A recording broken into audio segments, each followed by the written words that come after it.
Hello and thanks for stopping by.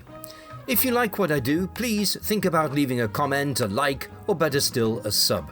I've got to say sorry to those of you who've already subbed because unfortunately I've been so busy this last 3 or 4 weeks that I haven't been able to offer you anything. So there's lots to talk about. But today I just want to talk a little bit about what's happening in Southeast Asia. The riots in Sri Lanka, for example, were so violent that the last report I saw said there were 9 dead and hundreds injured. The bumbling and sinister rule of President Rajapaksa and the resignation of their Prime Minister, his brother, has created the worst economic crisis in 70 years. That and the outrageous behaviour of Xi Jinping's communist regime. The game they've been playing for the last decade is bearing fruit. That's called the Belt and Road Initiative.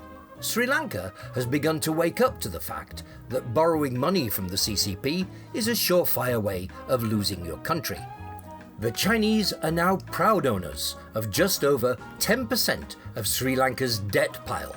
The only bigger lender is the Asia Development Bank. China has been busy there.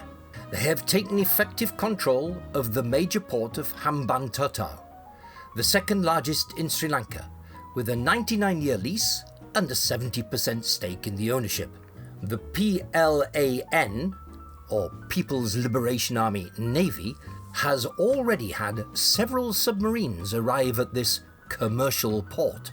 Their confidence and arrogance has gone so far as to construct buildings that spell out China, China, in English, visible on Google Maps. Not unsurprisingly, the Indian government is very concerned about such developments in their own backyard. Meanwhile, a little further east, the Philippines has just elected Ferdinand Romualdez Marcos Jr. as president, commonly known as Bongbong Marcos. The surname may be familiar to my older viewers. He's the son of the late Ferdinand Marcos Sr.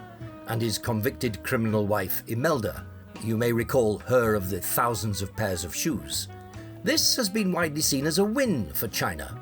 Although the outgoing president, Rodriguez Duterte, blew hot and cold with China, he did at least attempt to hold the Chinese off from claiming and militarizing the various shoals and islands in the South China Sea. Bongbong may well be more accommodating. The Chinese have played a number of games with the Philippines. Even a humble beauty product 3 years ago caused outrage. The packaging described Manila, the capital of the Philippines, as a province of China, a move which was widely seen as a deliberate act by the CCP. Whether the people of the Philippines have forgotten or forgiven that outrage, time will tell. Along with the defence deal done with the Solomon Islands reported in my last piece, it is clear that the People's Republic of China is working hard to expand its new economic empire, and with that expansion, the acquisition of military assets. We ignore these developments at our peril. Thanks for listening, and if you can leave a comment or a like or even a sub, that would be gratefully received. Until the next time, stay safe and bye for now.